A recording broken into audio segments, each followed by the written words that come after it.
All right, gentlemen, I want to talk about these pace charts, these early season pace charts. And when you click on the link and open it up, this is what you're going to see is this spreadsheet.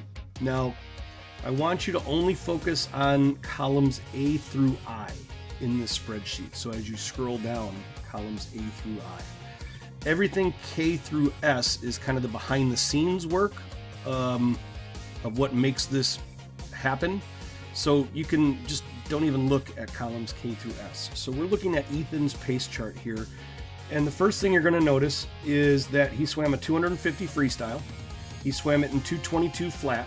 So that means his swimming velocity was 1.76 yards per second. Now, when he looks down here at the 7 different energy levels, he's going to notice an aerobic training zone and an anaerobic training zone. So let's talk for a second about those zones. If you scroll down to the bottom, and this will be on the back of your sheet, you're all going to get a laminated sheet of this that you can take to the pool with you. But for right now, you don't have that. So here are the 7 different energy levels. Let's just go through these.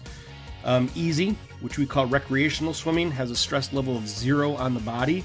This is your cool down and recovery sets, typically done after a race pace and a sprint set. Your moderate freestyle, which we're going to abbreviate MOD, is an EN1 energy zone. Don't worry too much about the energy zones. Puts a stress level of 1 out of 10 on your body. This is your warm-up, your drill sets. People always think that easy is warm-up.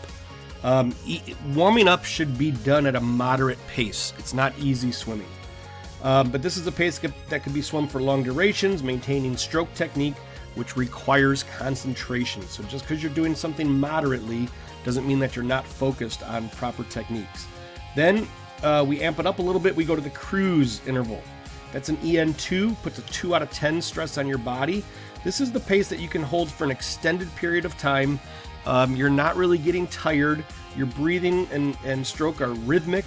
And then maybe after 10 minutes, you start getting tired, okay, or a little bit strained. So this is your cruise pace. Then we get into threshold pace. Now, threshold is right on the cusp between aerobic and anaerobic.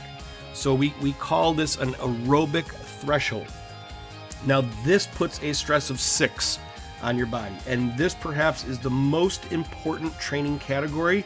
So when you see something at threshold, you should be just outside your comfort zone. We call it a cruise plus. You're going to get very little rest. You're right at the edge of your aerobic threshold, not quite producing lactic acid. And so, like I said, just take yourself slightly out of your comfort zone. It can be maintained for about 5 to 10 minutes before it starts breaking down. After about 5 or 10 minutes, you start going into lactic acid production. Then we get into fast swimming. So fast, which is abbreviated FAST, it's an 8 out of 10 on the body. This is an extremely hard effort. It can be maintained for the duration of the set's total distance, that should say of. And now we get into race pace. Now, race pace is the maximum amount of stress you can put on your body. So race pace is a 10 out of 10. It's a maximum pace that can be held for a single repetition of a set. That is lactate production all the way, okay? Abbreviated RP. And then we get into sprint. Now, Ray thinks that, or a lot of people think that sprint means 10 out of 10. Sprint is what you're going to be doing for very short distances, a 25-yard sprint, a 50-yard sprint. And you'll notice that when you do a 25 sprint, yeah, you're tired, yeah, you're breathing heavy, but your body is not physically exhausted. So this is only a 4 out of 10 stress level on your body. It's a focus on speed, power, and tempo, taxes the neuromuscular system, and cannot be maintained for more than 60 seconds. So that's sprinting. So these are the categories, the energy systems that we're going to use. So when Ethan looks at his chart here, he's going to see that for freestyle, if we're doing a threshold freestyle set, let's just say 100 yards, he's to be holding 57.5s on that interval. So he might be doing a set of, let's just say 8 100s or 10 100s on the 115 threshold pace.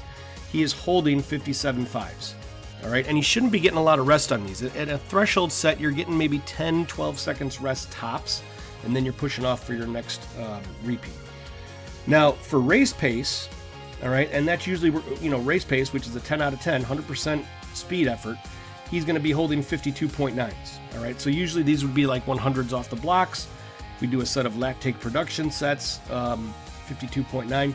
But if you look at his sprint time, like his 50-yard sprint is going to be 24.3. If we say, hey, you're going to go 425s all-out sprint from a push-off, he's just going to take half of that and he wants to be holding 12 seconds on those sprints. And that's the way it works pretty much for every single stroke. You got backstroke, same thing. Breaststroke, same thing. And then here in your flutter kick, now remember this distance was only a 150. He did a flutter kick on a 211, so his kicking velocity was 1.15 yards per second. But again, all the energy systems and times are right here for him. So this is early season. We're going to be doing it again, hopefully, at the middle of the season, whenever the middle of the season is. And then these will be adjusted as time goes on. So the idea here then is that you are bringing this laminated copy, and again, you will be getting a laminated copy, but it stays in your workout bag. You bring it to the pool with you every single opportunity that you're swimming. You have this pace chart with you.